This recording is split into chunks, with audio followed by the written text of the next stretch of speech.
करने वाले हैं मैं वो आगे बताऊंगा ही, लेकिन हम लोगों ने जो फर्स्ट एपिसोड था उसमें क्या क्या डिस्कस करा था पहले हम लोग उसको देख लेते हैं। तो याद रखिएगा हम लोगों ने बात करी थी फर्स्ट एपिसोड में सिलेबस के बारे में। सबसे पहले मैंने आपको सिलेबस बताया था, सारा का सारा सिलेबस आपके समक्ष है, राइट। फिर मैंने आप लोगों को कुछ क्वेश्चंस के बारे में बात करी थी, फिर कुछ नए जिले जो हाल ही में बने हैं उनके बारे में डिस्कस करा था। 3 जिले मध्य प्रदेश के ऐसे कौन कौन से हैं जो हाल ही में अभी अभी ताजे ताजे बने हैं, बिल्कुल मतलब कढ़ाई से जैसे 3 अलग अलग पुड़ियां निकलती है ना, वैसे ही पुड़ी या फिर बाटी या चूरमा जो गर्मा गर्म निकलता है, ऐसे ही हमारे मामा जी ने कहा कि हम भी 3 जिले बना देते हैं। तो ये 3 जिले बन गए, जिनमें से आप लोग जानते हैं कि सबसे पहले हो गया महूगंज। महूगंज कहां से? रीवा से अलग होकर बना है।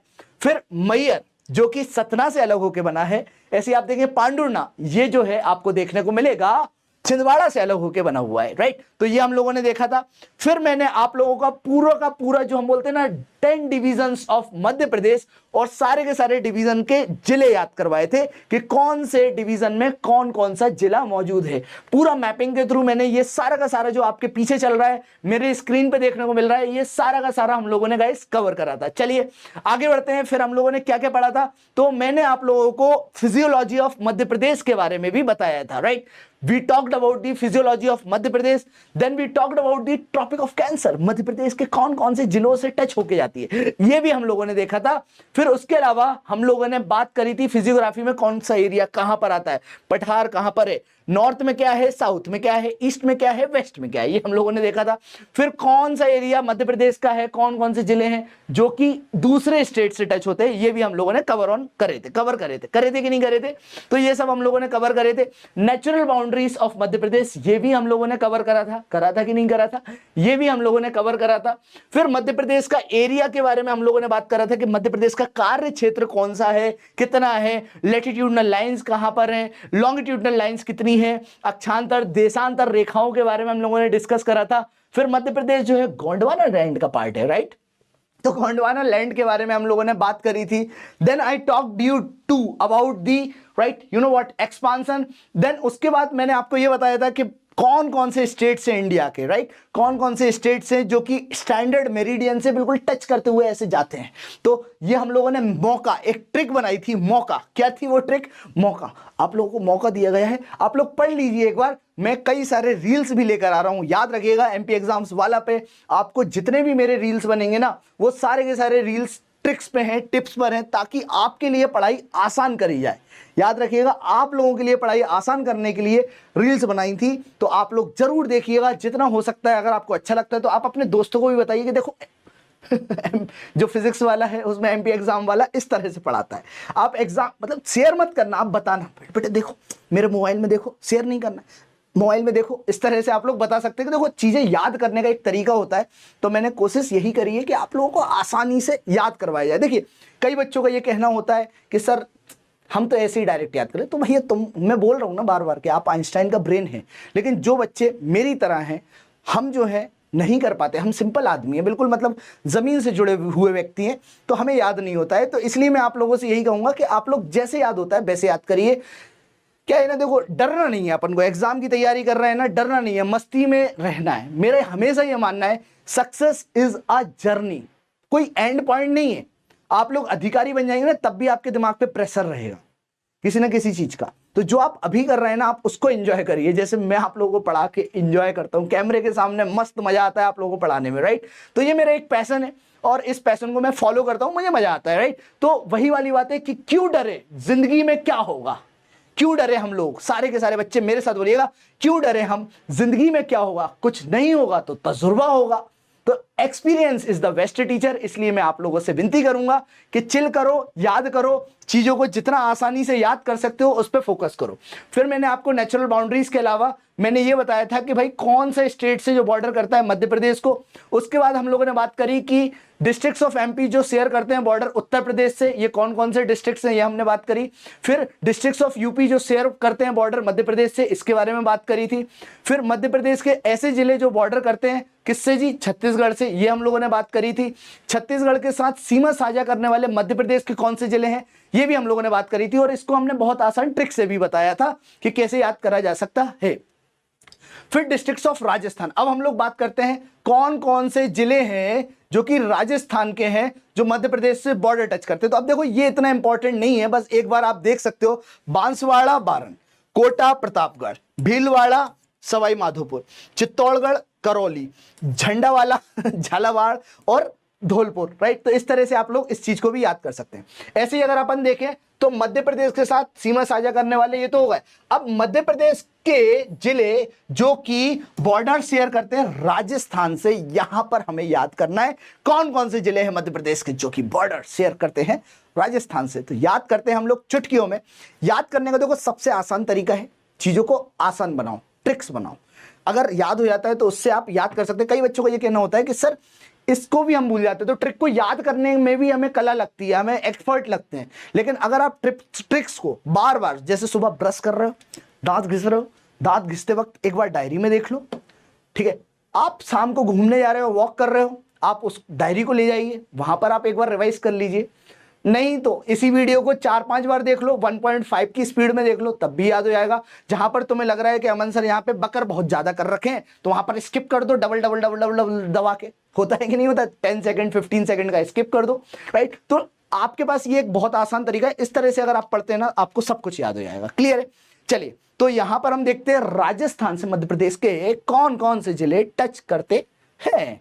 तो यहां पर आप देखेंगे सबसे ऊपर राजगढ़, फिर झाबुआ, फिर मंदसौर। राजगढ़, झाबुआ, मंदसौर, या मार्क करिएगा आप लोग, आपके सामने जो मैप बना हुआ है उसमें मार्क करिएगा, राजगढ़, झाबुआ, मंदसौर, फिर नीमच, रतलाम, आगर मालवा, नीमच, रतलाम, आगर मालवा, गुना, श्योपुर, मुरैना और शिवपुरी। गुना, श्योपुर, मुरैना और शिवपुरी, ये अपन को याद रखना है। क्लियर है? ये सारे के सारे हमें याद करना है। तो राजगढ़, झाबुआ, मंदसौर, नीमच, रतलाम, आगर मालवा, गुना, श्योपुर, मुरैना और शिवपुरी, ये हमें याद रखना है। क्लियर है? अब देखो याद कैसे रहेगा। देखो मैप में अगर याद है तो बहुत अच्छी बात है, लेकिन नहीं होता ना याद, तो यहां पर ऐसे करके मैंने याद करवाया था, राजमन रागू, रजमन रागू, रजमन रागू, ऐसे करके, रजमन रघु ऐसे करके याद करा था। रजमन रघु जो है ना एमएसएस बनाता है या एमएसएस पे बात करता है, ऐसे करके याद कर लीजिए। तो रजमन रघु जो है एमएसएस, रघु जो है एमएसएस पे बात करता है। एमएसएस जानते हो ना, मतलब इस तरह से कुछ मैसेज पे बात करता है, ये याद करो। अब देखो रज से क्या हो गया, राजगढ़। जैसे रज तो राजगढ़, रजगढ़, ठीक है। जे से क्या हो गया, झाबुआ, कड़कनाथ वाला झाबू हो गया। फिर एम से क्या हो गया आपका, मंदसौर, मंदसौर हो गया। एन से क्या हो गया गाइस, एन से हो गया आपका नीमच, नीमच, राइट। रघु में अगर हम बात करें तो आर से क्या हो गया, रतलाम, रतलाम, ठीक है। ए से क्या हो गया, ए से हो गया आगर मालवा, आगर मालवा, राइट, आगर मालवा, ए से हो गया आगर मालवा। देन जी से क्या हो गया, तो जी से आप देखेंगे गुना, क्या हो गया, गुना, क्या हो गया गाइस, जी से गुना।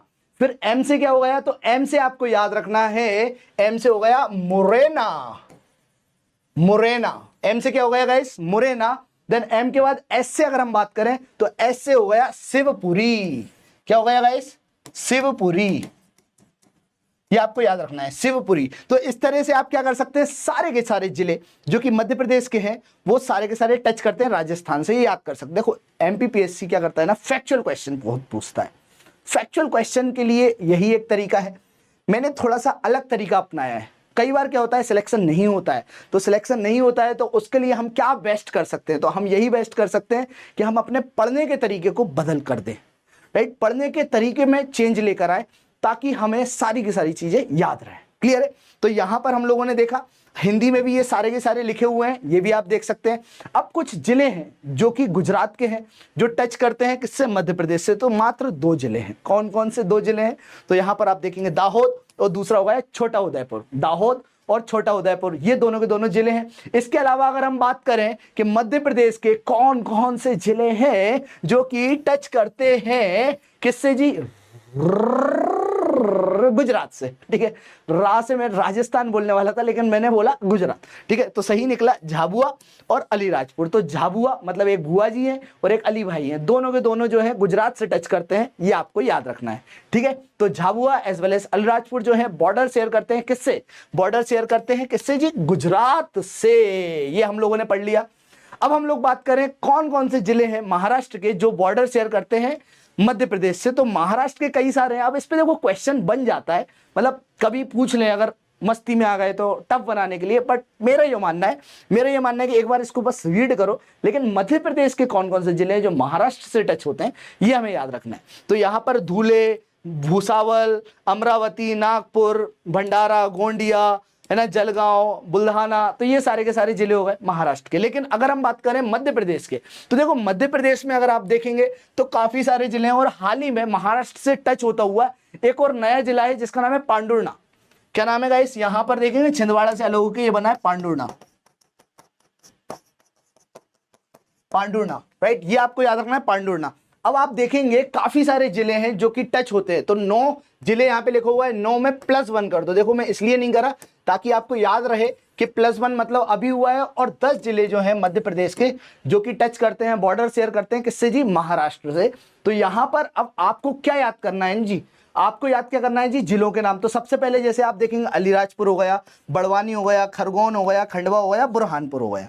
फिर आप देखिए बैतूल हो गया, छिंदवाड़ा हो गया, सिवनी हो गया, बालाघाट हो गया, राइट, ये हो गए। फिर आखिरी में एक और जो नया जिला है वो है पांडुर्णा, ये आपको याद रखना है, क्लियर है, ये आपको याद रखना है पांडुर्णा। अब आप देखेंगे यहाँ पर अलीराजपुर, बड़वानी, खरगोन, खंडवा, बुरहानपुर, बैतूल, छिंदवाड़ा, सिवनी, बालाघाट और पांडुर्णा, इस तरह से आप देख रहे हैं पूरे के पूरे 10 जिले। अब याद कैसे करें, मेन मकसद वाली बात मालूम है क्या है, याद कैसे करें। जैसे आप देखेंगे ये बालाघाट है, ये टच कर रहा है। फिर आप देखेंगे सियोनी वाला गाना, सियोनी हो गया। फिर बगल में आप देख रहे हैं छिंदवाड़ा, फिर आप देख रहे हैं ये पांडुर्णा, फिर आप देखेंगे बैतूल, फिर आप देखेंगे जी यहाँ पे खंडवा, खरगोन, बड़वानी, राइट, इस तरह से आप देखेंगे BKKB, खंडवा, खरगोन, बड़वानी और बुरहानपुर, ये टच कर रहा है। इस तरह से आपने देखा ये सारे के सारे जिले जो हैं महाराष्ट्र से टच कर रहे हैं कि नहीं कर रहे हैं, कर रहे हैं नहीं कर रहे हैं, कर रहे हैं भाई, कर रहे हैं, बिल्कुल टच कर रहे हैं। तो देख लीजिए आप लोग ये टच कर रहे हैं, क्लियर। अब हमें याद करना है, तो याद करने का बहुत आसान तरीका है कि अली बाबू, क्या, अली बाबू, ऐसे करके याद रख लो। अली बाबू जो है, अली बाबू काका के बेटू से बड़ा घाट धुलवाते हैं। क्या जी, अली बाबू काका के बेटे से, अली बाबू काका के बेटे से क्या करते हैं जी, अली बाबू काका के बेटे से या बेटू से बड़ा घाट धुलवाते हैं। बस सब लोग मेरे साथ एक बार लिख दो, बस कुछ नहीं करना है, अपनी कॉपी में उतार के तो देखो, कुछ नहीं है, बहुत आसान है, ठीक है। तो 10 बार लिखो जरा, 10 बार लिख दोगे याद हो जाएगा। तो अली बाबू क्या कर रहे हैं जी, अली बाबू जो है ना काका के बेटे से बड़ा घाट धुलवाते हैं। क्या करते हैं अली बाबू जी, काका के बेटे से बड़ा घाट धुलवाते हैं। तो ये आपको याद रखना है, अली बाबू जो है ना काका के बेटे से या बेटू से बड़ा घाट धुलवाते हैं। अब देखिए कैसे याद रहेगा, अली से अलीराजपुर, अली से क्या हो गया गाइस, अलीराजपुर। तो अली से आपको याद रखना है अलीराजपुर। बा से क्या हो गया आपका बड़वानी, बा से क्या हो गया गाइस बड़वानी। बू से क्या हो गया बुरहानपुर। अब काका से, तो का से हो गया खरगोन, फिर का से हो गया खंडवा, तो खंडवा खरगोन हो गया। फिर बेटू से हो गया आपका बैतूल जिला जो कि टच करता है, बेटू से बड़ा घाट, तो बड़ा से क्या हो गया छिंदवाड़ा छिंदवाड़ा हो गया ना, छिंदवाड़ा। तो छिंदवाड़ा से अभी अलग होके क्या बना है जी पांडुर्णा। तो ये भी याद रखना, छिंदवाड़ा से अलग होके पांडुर्णा बना है। तुम कहोगे सर ट्रिक में तो है ही नहीं, अब ये भी तुम्हें याद करवाएं हैं, इतना सा तुम खुद नहीं कर सकते, ठीक है। तो छिंदवाड़ा हो गया। फिर छिंदवाड़ा से घाट, तो घाट से क्या याद रहेगा आपको बालाघाट, घाट से याद रहेगा बालाघाट। तो इस तरह से आप लोग चाहे ना तो ये सारा का सारा जो जिला है वो आप याद कर सकते हैं। मैंने बहुत आसान बनाने की कोशिश करी है, ये सारे के सारे जिलों को आप लोग बहुत आसान से देख सकते हैं, बहुत ही ईजी है, it's very easy for you to remember. Is this very much clear, is this very much clear guys, यहां तक समझ में आया, ठीक है। अब हम लोग बात करते हैं कुछ ज्योग्राफिकल फैक्ट्स के बारे में। तो यहां पर अब आप देखिए कि मध्य प्रदेश का जो एरिया है ना वो है 308252 स्क्वायर किलोमीटर, 308252 स्क्वायर किलोमीटर। लिखते जाइए आप लोग, लिखते जरूर जाइए। यहां पर आप देखेंगे कि मध्य प्रदेश छत्तीसगढ़ जो है 2000 में अलग हुए, 2000 में, मतलब 2000 रुपए की बात नहीं हो रही, 2000 ईयर की बात हो रही है। तो 2000 में दोनों के दोनों जो है अलग हुए। अब देखो अलग हुए तो छत्तीसगढ़ ने क्या करा जी, मध्य प्रदेश का तकरीबन 30% एरिया, तो 47% जो एरिया है वो किसने ले लिया जी, छत्तीसगढ़ ने ले लिया। बचा कितना, तो बचा कितना मध्य प्रदेश के बाद, तो वो बचा था 69.53% एरिया जो है हाल ही में बचा हुआ था। तो ये आपको याद रखना है। अगर आपसे ये पूछा है कि भैया मध्य प्रदेश किस तरीके का दिखता है, तो जैसे ऐसे करके सिटिंग कैमल की तरह ऐसे करके मुंह कर लेता है और ऐसे दिखता है सिटिंग कैमल की तरह, तो बैठे हुए ऊंट की तरह मध्य प्रदेश आपको देखने को मिलेगा, इस तरह से देखने को मिलता है। फिर आप अगर आपसे पूछा जाए कि जो छत्तीसगढ़ है वो किस तरह से दिखता है, तो सी हॉर्स आपने देखा ना, sea horse, right, sea horse करके एक जानवर काइंड ऑफ होता है। इवन मध्य प्रदेश का एक जिला है वो भी सी हॉर्स की तरह दिखता है, और वो जिला है कौन सा जी, यहाँ पे छिंदवाड़ा के बगल में कौन सा है बताओ जरा, सियोनी, राइट, सियोनी जो है वो भी सी हॉर्स की तरह दिखता है। ऐसे छत्तीसगढ़ भी थोड़ा सा सी हॉर्स की तरह दिखता है। क्लियर है, तो ये हम लोगों ने देखा। अब आप देखते हैं दो तीन चीजें और कि जो डिस्ट्रिक्ट है जो शेयर करता है मैक्सिमम इंटरस्टेट बाउंड्री, मतलब बहुत सारी इंटरस्टेट बाउंड्रीज, लाइक कि यहां पर अगर आप देखें ना तो बहुत, मतलब इसकी बाउंड्री जो है ना बहुत ज्यादा है, इंटरस्टेट बाउंड्री जो है मैक्सिमम ज्यादा है, तो वो है निवाड़ी, राइट, याद रखना निवाड़ी। क्लियर है गाइस, तो यहां पर आप देखेंगे कौन सी है जी, निवाड़ी, राइट, जो मैक्सिमम इंटरस्टेट बाउंड्री टच करता है। फिर ऐसा कौन सा जिला है मध्य प्रदेश का जो शेयर करता है दो अपोजिट साइड से, दो स्टेट से, तो वो हो गया आपका शिवपुरी।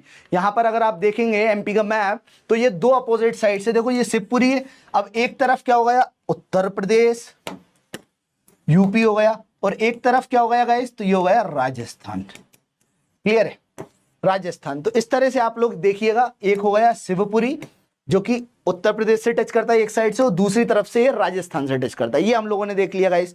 ठीक है, तो इससे हम लोगों ने क्या पता कर लिया कि दो डिस्ट्रिक्ट जो मध्य प्रदेश के हैं जो शेयर करते हैं दो अपोजिट साइड को, दो स्टेट से, जिनमें से एक आप देख रहे हैं Shivpuri, Uttar Pradesh in the east and Rajasthan in the west, ये आपको याद रखना है। UP in the east and Rajasthan in the west, ये आपको याद रखना है। अब आपसे ये पूछा जा सकता है कि ऐसा कौन सा जिला है, ऐसा कौन सा जिला है जो शेयर करता है अपनी बाउंड्री को to the Chhattisgarh and Maharashtra, Chhattisgarh और महाराष्ट्र से बाउंड्री शेयर करता है, ऐसा कौन सा जिला है, कौन सा जिला है, तो यहां पर आप देखेंगे बालाघाट जो है वो शेयर करता है अपनी बाउंड्री को Chhattisgarh as well as the Maharashtra से। किससे गाइस, बालाघाट, याद रखिएगा बालाघाट जो है वो टच करता है, बाउंड्री टच करता है, शेयर करता है किससे गाइस, तो याद रखना है आपको छत्तीसगढ़ और महाराष्ट्र से। तो ये आपको बालाघाट देखने को मिल रहा है, ये हो गया नीचे वाला छत्तीसगढ़ और ये हो गया महाराष्ट्र, राइट, ये आपको नीचे देखने को मिल रहा है, तो ये हो गया बालाघाट वाला एरिया।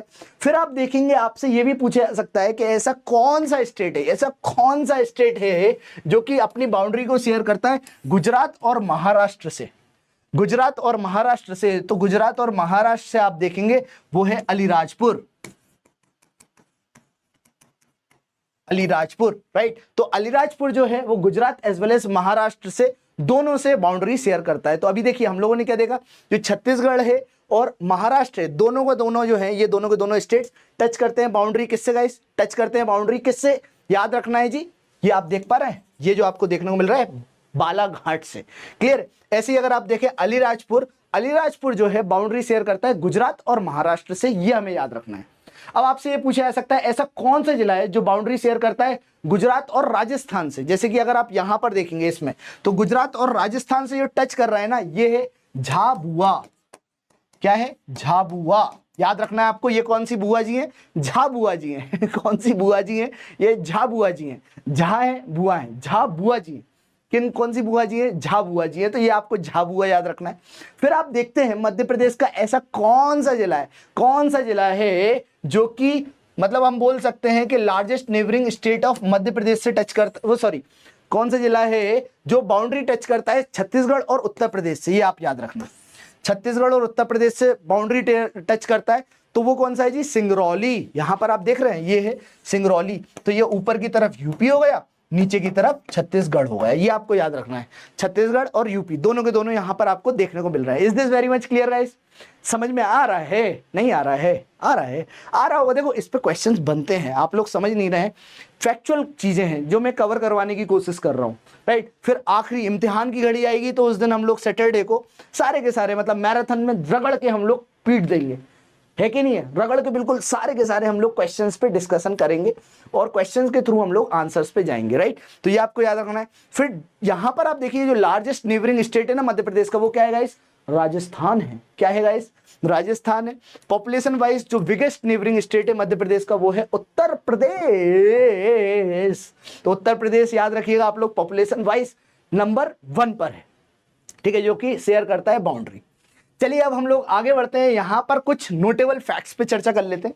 जो टॉपिक ऑफ कैंसर है, टॉपिक ऑफ कैंसर वो बिल्कुल पैरेलल जाती है रिवर नर्मदा के। तो रिवर नर्मदा जैसे ऐसी जा रही है, ये रिवर नर्मदा जा रही है, अब ये जो है ये टॉपिक ऑफ कैंसर जा रही है ऐसे करके, तो ये देखो पैरेलल बन गया ठीक है, पैरेलल बन गया कि नहीं बन गया? ऐसे भी बन जाता है। एक सुबह की क्लास में बच्चे मेरे मजे लेते हैं ऐसे करके, ऐसे कुछ करके बनता है। खैर, तो याद रखना है आपको, ट्रॉपिक ऑफ कैंसर जो है वो नर्मदा के बिल्कुल पैरेलल ऑलमोस्ट देखने को मिलती है। 13 जिले हैं मध्य प्रदेश के जो बाउंड्री शेयर करते हैं उत्तर प्रदेश से। ये सब हम लोगों ने देख लिया है, ठीक है। अभी 14 हो गए हैं, तो 13 में अब आप चेंज करके 14 कर दीजिए। 2 जिले हैं जो बाउंड्री शेयर करते हैं गुजरात से। अब गुजरात से सिर्फ 2 जो जिले हैं वो है झाबुआ और अलीराजपुर, ये हम लोगों ने देख लिया। अगर हम लोग बात करें मध्य प्रदेश के फिजियोग्राफिक मैप की, तो फिजियोग्राफिक जो मैप है मध्य प्रदेश का वो डिवाइड करता है मध्य प्रदेश को 3 ज्योग्राफिकल डिवीजन्स में। कितने जी? 3 में। अब 3 में आप याद रखिएगा, एक होता है सेंट्रल हाईलैंड, तो सेंट्रल हाईलैंड जो है ये ऊपर का क्षेत्र है, बिल्कुल ऊपर वाला सेंट्रल हाईलैंड हो जाएगा। फिर दूसरा जो है आप देखेंगे सतपुड़ा और मैकाल पर्वत श्रृंखला है, तो ये आपको सतपुड़ा मैकाल पर्वत श्रृंखलाएं देखने को मिल जाएंगी। और तीसरा हो गया आपका बघेलखंड वाला रीजन, तो ये बघेलखंड वाला रीजन हो गया, इस तरह से पड़ा है। तो 3 भौगोलिक विभाजन करा गया है। अब देखो अलग अलग किताबों में अलग अलग तरह से लिखा हुआ है, लेकिन हम लोग अभी थोड़ा और डेप्थ में जब पढ़ेंगे ना तो इसको और डेप्थ में समझेंगे। अलग अलग जगहों पे अलग अलग तरीके से लिखा हुआ है। तो क्या होता है ना, इंडियन वाइज अगर देखा जाए सेंट्रल गवर्नमेंट के हिसाब से इंडियन वाइज, तो बोल देते कि भैया 3 विभाजन में। अब मध्य प्रदेश से पूछा है, मध्य प्रदेश सरकार बोलती है कि नहीं, हमारा मध्य प्रदेश तो 7 अलग अलग विभाजनों में मौजूद है और विभाजनों में डिस्ट्रीब्यूटेड है, राइट। तो इस तरह से भी क्वेश्चंस बन जाते हैं, ये अपन को याद रखना है। Is this very much clear guys? इसमें कोई भी डाउट हो तो पूछिए। So guys, from 9 tiger reserves जो हम लोगों ने पढ़ रखा है प्रोजेक्ट टाइगर के बारे में, इनमें से भी अगर हम बात करें 9 टाइगर रिजर्व्स में से जब से ये फॉर्मेशन हुआ है प्रोजेक्ट टाइगर का, वो धीरे धीरे करके कितने हो गए जी? 50 हो गए। ये आपको याद रखना है, कितने हो गए जी? 50 at present, and it spread out in almost 18 of the tiger range states, right. अगर हम बात करें प्रोजेक्ट टाइगर के फादर किनको कहा जाता है, तो वो है गैरी मैनफोर्ड। ये याद रखना है, गैरी मैनफोर्ड ये प्रोजेक्ट टाइगर के फादर के नाम से जाने जाते हैं। याद रखिएगा, प्रोजेक्ट टाइगर के फादर, राइट। तो ये गैरी मैनफोर्ड जी हो गए, right. Father of tiger project जो भारत में है तो वो है कैलाश सांखल्य जी। याद रखना है जी, कौन से फादर हैं जी? कैलाश सांखल्य। ये लिखा हुआ है नीचे, कैलाश सांखल्य, लिख लीजिए, कैलाश सांखल्य, SANKHILYA, कैलाश सांखल्य जी, राइट। ये काफी ज्यादा इंपॉर्टेंट है। फिर amount about 2% of the geographical area of the country and all, कुल दुनिया भर की बातें हो रखी। प्रोजेक्ट टाइगर जो है सबसे पहली बार कहां पे? जिम कॉर्बेट नेशनल पार्क में लॉन्च करा गया था 1970 में। अगर हम बात करें तो इंडिया के पास सिर्फ और सिर्फ 1800 टाइगर्स हुआ करते थे, धीरे धीरे बढ़ गए। फिर प्रोजेक्ट टाइगर जो एडमिनिस्ट्रेट करा जाता है तो वो नेशनल टाइगर कंजर्वेशन अथॉरिटी के द्वारा करा जाता है, नेशनल टाइगर कंजर्वेशन अथॉरिटी। ये नाम याद रख लीजिएगा, ये मेन अथॉरिटी है जो कि इस पे काम करती है, right. It aims at ensuring viable population of Bengal tigers also, right. अब हम बात करें ऑल इंडिया टाइगर एस्टिमेशन की 2018 की रिपोर्ट जो कि रिलीज 2020 में करी गई, तो उसमें ये देखने को मिला कि जो टाइगर काउंट है वो हर साल नहीं करा जाता है, हर 4 साल में करा जाता है। और ये हमें याद रखना है क्योंकि ये इंपॉर्टेंट है। Every 4 years tiger count takes place, every 4 years, ये हमें याद रखना, हर 4 साल में ये करा जाता है। और ये डिटेल भी बताते हैं of the number of tigers in the 18 tiger range states with 50 tiger reserves also. Clear है? अगर हम बात करें ग्लोबल टाइगर डे की, तो ये कब सेलिब्रेट करा जाता है? तो ये 29 जुलाई हर साल जो है ग्लोबल टाइगर डे सेलिब्रेट करा जाता है। देखो ये जब दिन सेलिब्रेट करे जाते हैं ना, इनके फायदे क्या होते हैं? इनका सबसे बड़ा जो फायदा होता है वो होता है क्या, बताओ? अवेयरनेस क्रिएट करना, राइट। अवेयरनेस क्रिएट करना, राइट, ठीक है। तो ये अवेयरनेस क्रिएट करते हैं और टाइगर यही बोलता है क्या बोलता है टाइगर? आपसे बोलता है कि भैया हमें बचाओ, हमें बचाओ, राइट। तो टोटल 50 टाइगर रिजर्व्स तो है ही कंट्री में, जिनमें से 3 जो है ना बहुत फेमस है, जहां पर अभी कोई टाइगर नहीं बचा हुआ है, राइट। जिनमें से एक होगा डाम्फा टाइगर रिजर्व, याद रख लो, Dampa Dampa Dampa Dampa tiger reserve, Dampa tiger reserve. ये जो है कहां पर है? मिजोरम में, Mizoram. Dampa tiger reserve in Mizoram, पहला। दूसरा कौन सा है जी? दूसरा है बक्सा टाइगर रिजर्व। बक्सा कौन सा है गाइस? बक्सा टाइगर रिजर्व, जो कि आपको देखने को मिलेगा वेस्ट बंगाल में। कहां पर? वेस्ट बंगाल में बक्सा टाइगर रिजर्व। और जो तीसरा है वो है Palamau tiger reserve, Palamau tiger reserve, right. ये हमें याद रखना है, पलामाओ टाइगर रिजर्व, जो कि कहां पर है जी? झारखंड में, झारखंड में, ये हमें याद रखना है। पलमाओ टाइगर रिजर्व जो कि आपको देखने को मिल जाएगा कहां पर जी? झारखंड में। यहां पर तीनों में जो है कोई भी टाइगर नहीं बचा हुआ है। तो बक्सा, वेस्ट बंगाल, पलमाओ, झारखंड, डाम्फा, मिजोरम, ये हमने याद कर लिया। फिर हम आगे बढ़ते हैं, जो कॉर्बेट टाइगर रिजर्व है वो उत्तराखंड में, जहां पर सबसे ज्यादा टाइगर्स देखने को मिलते हैं। तो ये आपको याद रखना है, कॉर्बेट टाइगर रिजर्व में सबसे ज्यादा टाइगर देखने को मिलते हैं। क्लियर है? सबसे ज्यादा टाइगर आपको देखने को मिलते हैं कहां पर जी? उत्तराखंड के कॉर्बेट टाइगर रिजर्व में। हाईएस्ट नंबर दैट इज 231 और अप्रोक्सीमेटली ज्यादा भी है। अगर हम बात करें और भी जो कर्नाटक में नेशनल पार्क हैं, रिजर्व्स हैं, जिनमें से एक हो गया नागरहोल, नागरहोल, नागरहोल, ये कहां का है जी? तो नागरहोल जो है, याद रखना जी, नेशनल पार्क बोले या फिर बायोस्फीयर रिजर्व बोले, तो नागरहोल जो है कर्नाटक में, कर्नाटका में, ठीक है। अगर हम बात करें जी नागरहोल के अलावा बांदीपुर की, बांदीपुर की, तो जो बांदीपुर है ये भी एक प्रकार का क्या है गाइस? ये रिजर्व है। और ये भी बांदीपुर कहां पर है? ये भी कर्नाटक में है, कर्नाटक में। तो ये याद रखना। देखो इस तरह से मैं याद कराऊं, देखो जहां भी बैन बैन करके वर्ड आए ना, बैन, राइट, बैन अगर लिखाओ तो ऐसे याद रख लेना वो कर्नाटक के नेशनल पार्क से। जैसे बैन आ गया तो ban means what? Bandipur as well as Bannerghatta, ये दोनों के दोनों आपको कर्नाटक में देखने को मिल जाएगा। क्लियर है? ठीक है, ये याद कर लिया।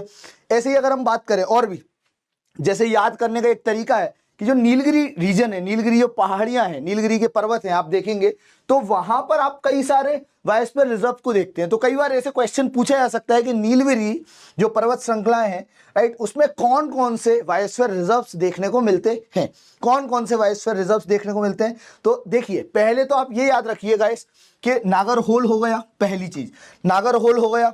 दूसरा जो है वो है आपका नागरहोल के अलावा बांदीपुर, तो नागरहोल हो गया और बांदीपुर हो गया, ये दोनों देखने को मिल गए। पहला हो गया नागरहोल, दूसरा हो गया बांदीपुर, राइट, बांदीपुर। फिर हम बात करें जी अरलम हो गया, फिर साइलेंट वैली हो गया, फिर वायनाड हो गया, राइट, ऐसे करके ये 3 हो गए। तो जो नागरहोल और बांदीपुर है ये दोनों के दोनों कर्नाटक में है। अरलम, साइलेंट वैली और वायनाड की बात करें तो ये केरला में है। ऐसी हम बात करें मुकुर्थी की, मुडुमलाई की और सत्यमंगलम टाइगर रिजर्व की, राइट। तो ये तीनों के तीनों जो है गाइस, ये आपको देखने को मिलेंगे कहां पर? तमिलनाडु में, राइट। कहां देखने को मिलेंगे? तमिलनाडु में। तो ये तीनों के तीनों आपको तमिलनाडु में देखने को मिल गए। तो इस तरह से आपने मेन देखे। अब देखो कैसे याद रखना है। तो नागर की बंदी का असलम साइलेंट वे में एमएमएस बनाता है, नगर की बंदी का, ऐसे करके कुछ भी करके याद कर लो, मतलब it's all about funny trick, right. अब जैसे नगर की बंदी का ऐसे करके ट्रिक बना लो, नगर की बंदी का असलम जो है साइलेंट वे में एमएमएस बनाता है। अब देखो यहां पर आप देखें, नगर से नागरहोल हो गया, ठीक है, बंदी का बंदी से बांदीपुर हो गया। देखो नगर से नागरहोल, फिर से देखो नागरहोल, ठीक है। बंदी का क्या हो गया? बंदी से बांदीपुर हो गया आपका बांदीपुर, ठीक है। असलम से क्या हो गया? Aralam, ARAHALAM, right. ये जो है कहां पर है जी? केरला में है, केरला में। और साइलेंट वैली नेशनल पार्क भी है, ये भी कहां पर है? केरला में है, केरला में। Silent valley, silent valley, right, ये आप याद रखिएगा, ठीक है। साइलेंट वे में क्या बनाता है गाइस? एमएमएस। अब एम से आपको याद रखना है गाइस, एम से हो गया मुकुर्ती, ये लिखा हुआ है मुकुर्ती, फिर एमएमएस, मुकुर्ती के बाद मुडुमलाई, फिर आप देखेंगे सत्यमंगलम। तो ये तीनों के तीनों जो है आपको केरला, वो सॉरी तमिल क्या नाम है, तमिलनाडु में देखने को मिल जाते हैं, ठीक है। याद रहेगा ना? क्या नहीं रहेगा? देखो याद करना तो पड़ेगा ही पड़ेगा, ठीक है। आपके पास कोई ऑप्शन बचता नहीं है। अगर आप सोच रहे हैं कि सब आसानी से हो जाएगा तो वो इम्पॉसिबल है। बिकॉज देखो, डर अगर तुम अपने अंदर पालोगे ना, तो आई डोंट थिंक सो कि उससे कुछ फायदा होने वाला है। इसलिए मैं हमेशा बोलता हूं कि भाई क्यों डरे हम जिंदगी से, कि जिंदगी में क्या होगा, क्यों डरे हम जिंदगी से कि जिंदगी में क्या होगा, कुछ ना होगा तो तजुर्बा होगा। एक्सपीरियंस लीजिए, पढ़िए, पढ़ने के तरीके को बदलिए, क्वेश्चंस को सॉल्व करिए। रोज शाम को 7 बजे मैं क्वेश्चन सॉल्व करवाता हूं। मेरी जो सीरीज है सफलता बैच की, हम लोग जो सीरीज चला रखे हैं पूरा सिस्टमैटिक वे में चला रखे हैं। कोई भी यूट्यूब चैनल पर आपको इस तरह से सिस्टमैटिक वे में नहीं देखने को मिलेगा, राइट। तो इतना भी अगर आपने कर लिया ना, तो आपका एक जो मेजर पोर्शन है, आपको एटलीस्ट एक कॉन्फिडेंस फील होगा कि हाँ, अमन सर ने ये जो मेजर पोर्शन जो जरूरी होते हैं ज्योग्राफी के, ये सारे के सारे करवा रखे हैं। क्लियर है। तो आगे बढ़ते हैं हम लोग। तकरीबन 13 टाइगर रेंज कंट्रीज है वर्ल्ड में। इस तरह से आप देख लो, नाम देख लो टाइगर रेंज कंट्रीज में। एशिया में तो काफी सारे हैं, जैसे Bhutan, Bangladesh, India, Cambodia, China, Indonesia, Laos हो गया, मलेशिया हो गया, म्यांमार हो गया, नेपाल हो गया, रसिया हो गया, थाईलैंड हो गया और वियतनाम हो गया, राइट। तो ये हमें याद रखना है। 13 कंट्रीज हैं जहां पे टाइगर्स पाए जाते हैं। अगर हम मध्य प्रदेश की बात करें तो मध्य प्रदेश भी भाई नंबर 1 पे अपन बोल सकते हैं। जैसे कि आप देखो, सबसे ज्यादा टाइगर पॉपुलेशन मध्य प्रदेश में। इंडिया है 70% ऑफ द वर्ल्ड टाइगर्स, मतलब वर्ल्ड के टाइगर्स, जिनमें से आप लोग भी हैं और हम भी है, ठीक है। तो इंडिया के पास 70% जो है वर्ल्ड के टाइगर्स देखने को मिल जाते हैं, रिपोर्ट बोलती है। मध्य प्रदेश के पास हाईएस्ट नंबर ऑफ टाइगर्स है, दैट टू इज 526। अब जब आप ये वीडियो देख रहे होंगे तो हो सकता है ऊपर नीचे भी हो, लेकिन ऐसा नहीं है कि भाई ऊपर नीचे हो ही जाएगा।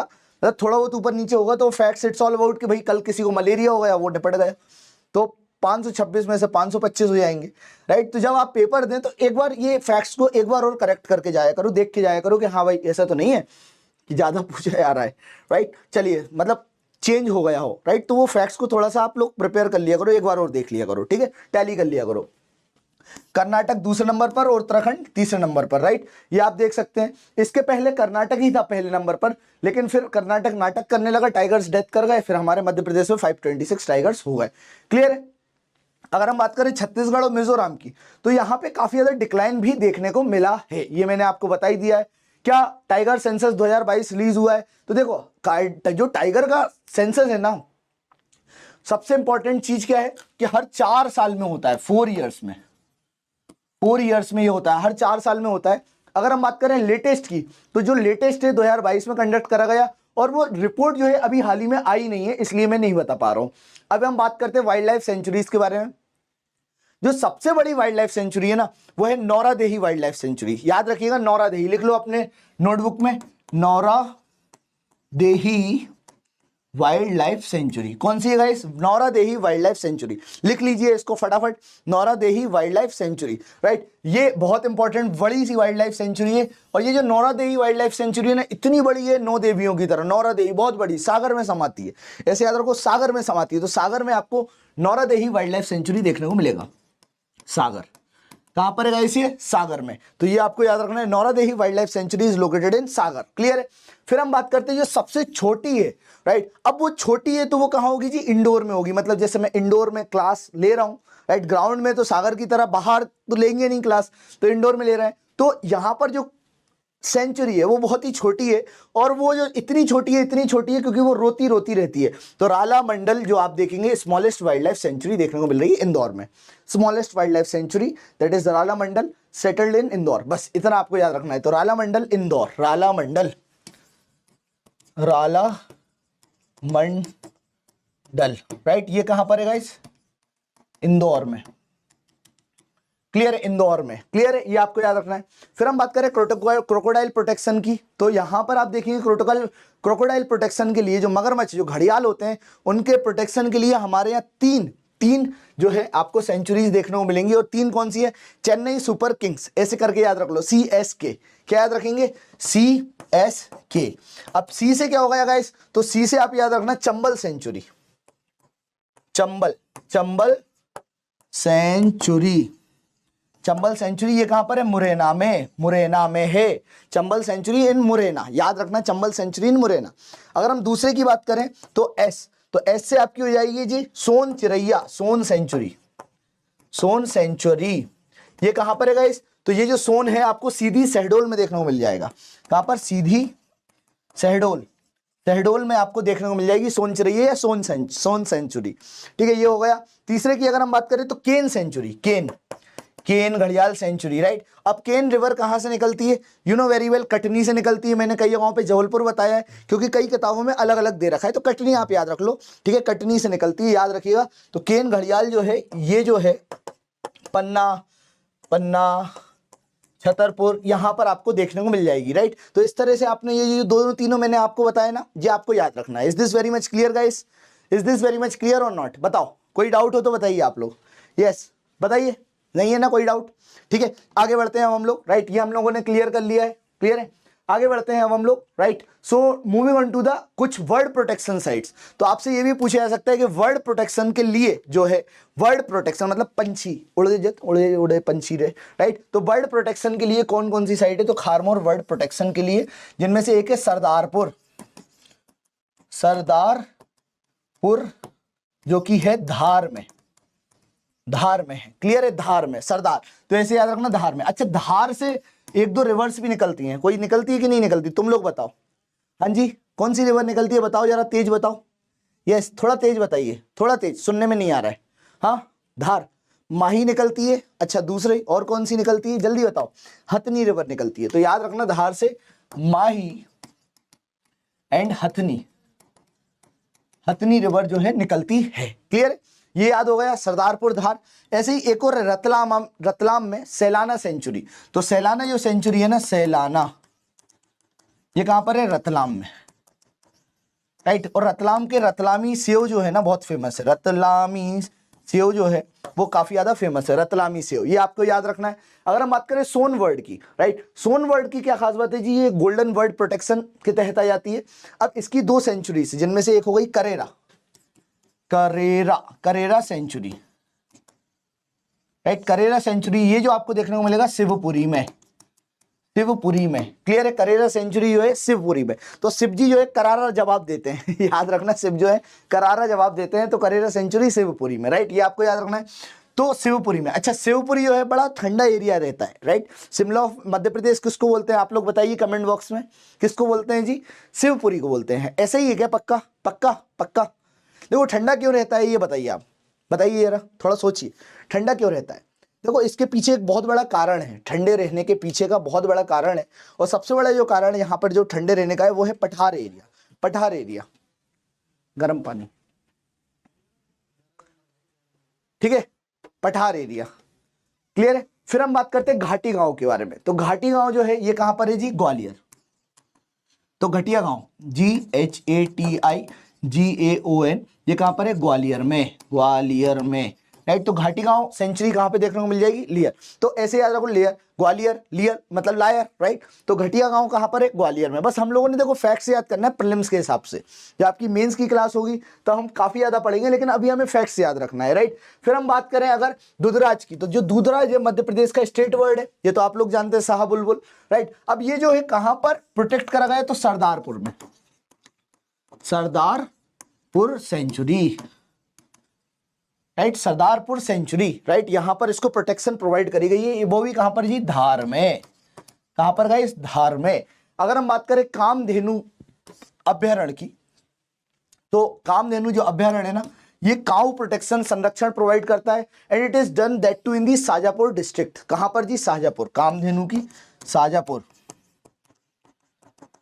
शाजापुर डिस्ट्रिक्ट, ये हमें याद रखना है, शाजापुर डिस्ट्रिक्ट, राइट। तो कामधेनु अभ्यारण्य कहां पर है जी? शाजापुर। ऐसे याद रख लो जी कि भाई सजा जो है नहीं मिलती और यहाँ पे सजा के रखा जाता है, राइट। तो सजा के रखा जाता है काउस को, देखिए आप लोग, शाजापुर, राइट, सजा के रखा गया है काउस को, गाय को, राइट, जो नेशनल हाईवे पे बैठी रहती है ना, तुम लोगों ने देखा होगा इस तरह से मुंह बना के ऐसे करके वो जुगाली मारती रहती है बैठी बैठी, तो राइट, उनसे बोल दिया कि तुम यहाँ पे सजो, ठीक है। तो शाजापुर में याद रखना कामधेनु अभ्यारण्य है। काउ प्रोटेक्शन एंड रिसर्च जो है यहाँ पर आपको देखने को मिल जाएगा, क्लियर है।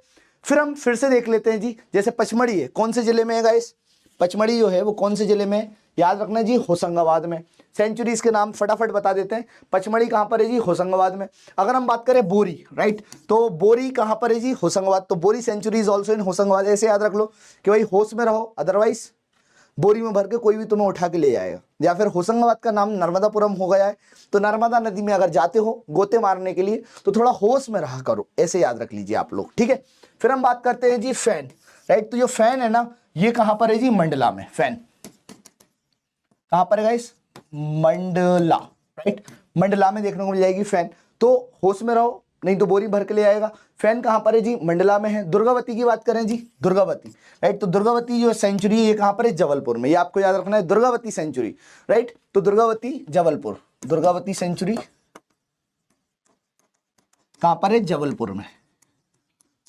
अब यहां पर एक वर्ड अगर आप देख पा रहे हैं तो यहां पर क्या आ रहा है जी? बल आ रहा है। तो दुर्गा में क्या है जी? बहुत ज्यादा बल है, उसको हल्के में मत लेना।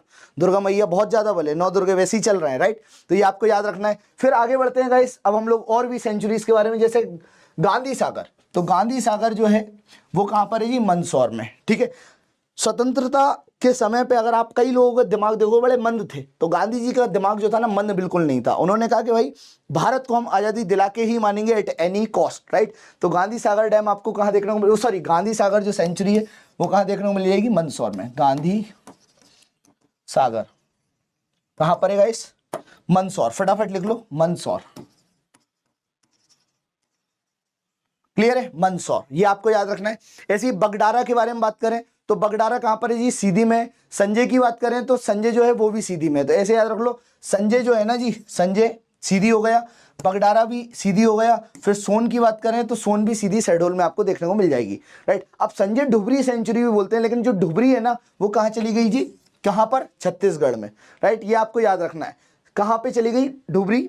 छत्तीसगढ़ में, राइट? बची कौन सी? तो संजय सेंचुरी आपको देखने को मिल जाएगी सीधी में। इतना अपन को याद रखना है, क्लियर है? आगे बढ़ते हैं हम लोग पानपथा की तरफ। पानपथा की तरफ बढ़ते हैं। पानपथा,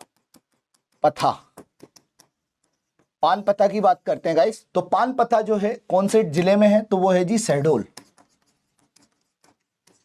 शहडोल, राइट? ये आपको याद रखना है जी, Panpatha sanctuary is in Shahdol.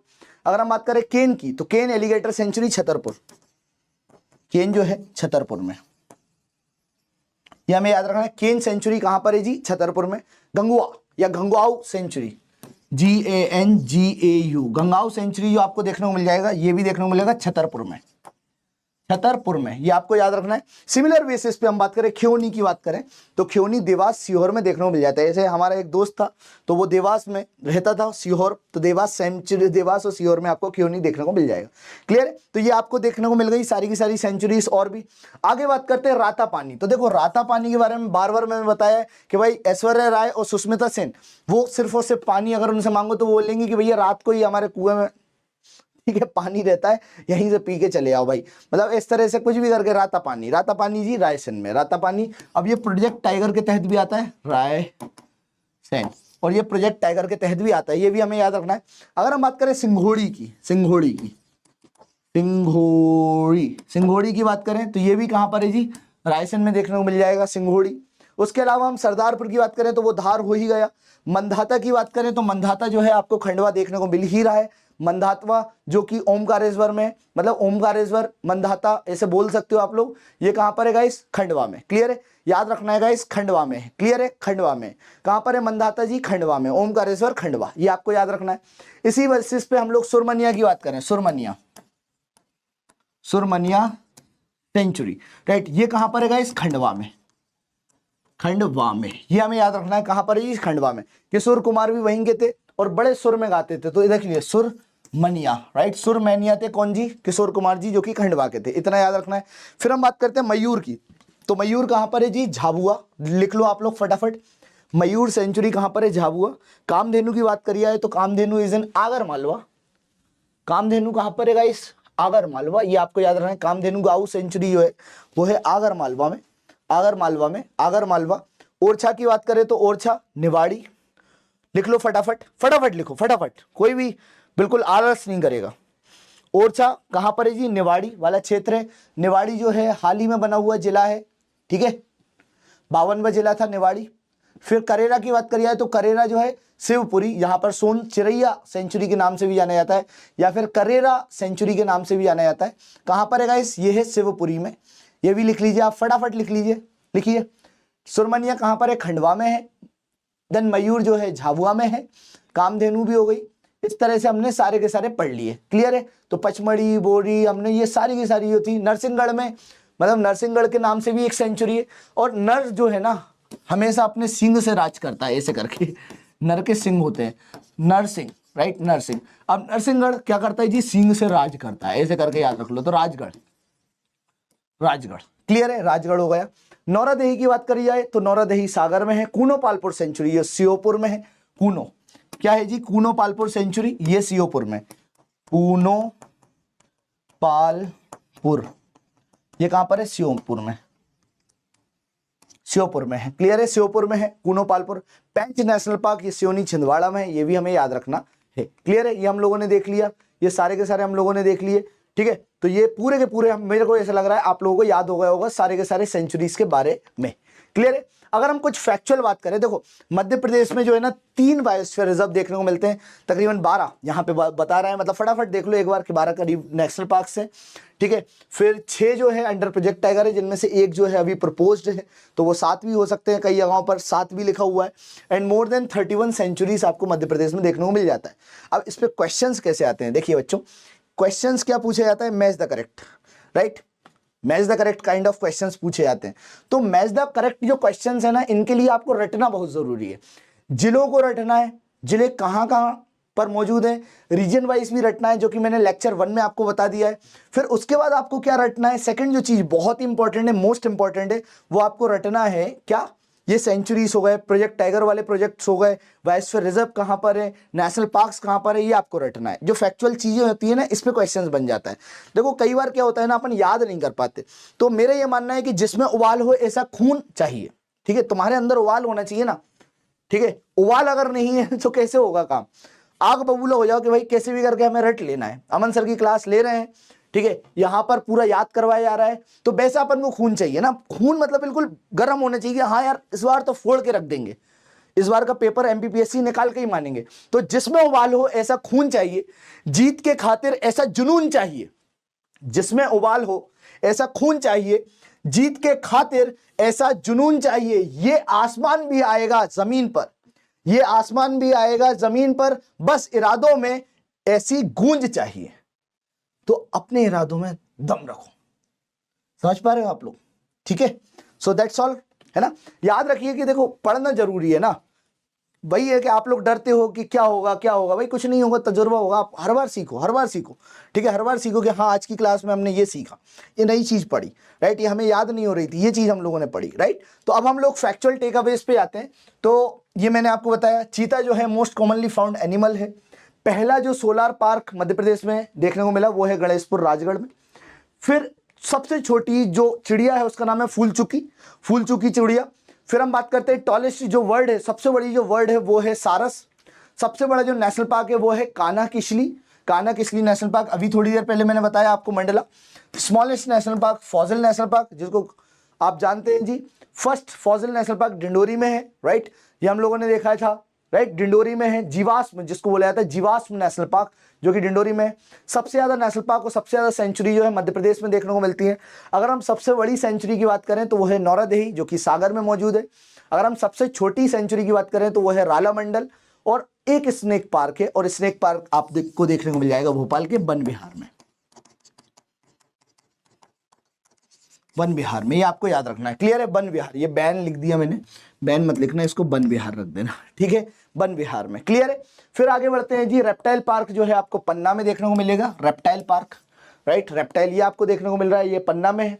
Bhopal का जो वन विहार नेशनल पार्क है अपने आप में यूनिक नेशनल पार्क है, और इसको रिकॉग्नाइज भी करा गया है एज व्हाट, मॉडर्न जू। याद रखना है, it is recognised as the modern zoo, ये हमें याद रखना है, क्लियर है।